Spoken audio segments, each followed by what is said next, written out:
5:45 वाजले तरी आज पडलेलो जाम काळोख. त्याच काळोखात थंडी पण अशी पडलेली की अंगावर थंड पाणी घालवत नव्हता, तरी पण घातले आणि केलं आंघोळ बिंघोळ आणि इले आरशाच्या समोर जरा केस बीस उगवले आणि तसंच सुटले कॉलेजच्या रस्ते. 11:30 कॉलेज सुटला तसंच इले घराकडे नेले आणि लागली भूक. कपडे बिपडे बदलले, तसेच भजी बिजी तळले. भजी आणि पाव 2 घेऊन इले. म्हटलं जायचं आणि भजी खाल्ले. तशीच क्लासची तयारी केली. क्लासात गेले, घरा गेले मस्तपैकी आणि तेव्हा बघते आणि भूक लागली मनाने ह्या काय त्या बहीण माझी करता.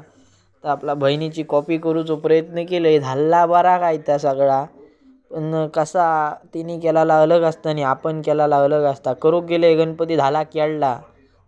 तसंच गेले संध्याकाळी इरणी जरा बाजारात काम होता. जरा दूध पिशवी वगैरे घ्यायची होती, त्या घेतलं जरा आणि तसंच गेले घरात.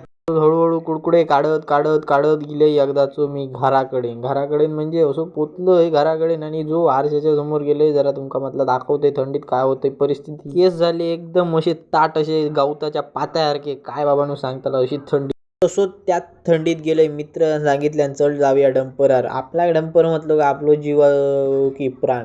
मोठेपणात जो डंपर चालवक बसले तर आजचो दिवस माझो भारी होतो की डंपरचो तात मला कळला नाही. सुरतनं गाडी बिडी भरलो आणि तसेच आमच्या ना रस्त्या गेलो. पोईप विरण सोनारटिट्याच्या थई इलो आणि एक मोठा झाला झांगाट. ठायना इलो समोरसून एक ट्रॅक्टरवालो इलो. पूर्ण हेडलाईट अपरवर आणि त्याच्यावरती LED.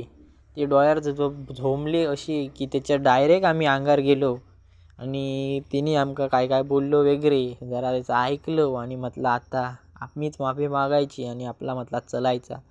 तसेच चललो आणि पोचलो एकदाचे घरात. माझं मित्र गेलो गोवा बॉर्डरीक आणि मी उतरले तसंच घराकडे गेले. मस्त हातपाय धुतले आणि जेवले आणि तसंच आज झोपले. जर ब्लॉग तुमका आवडलो असेल तर नक्कीच फॉलो करा आणि कमेंट करून सांगा आजचो ब्लॉग कसो झाला.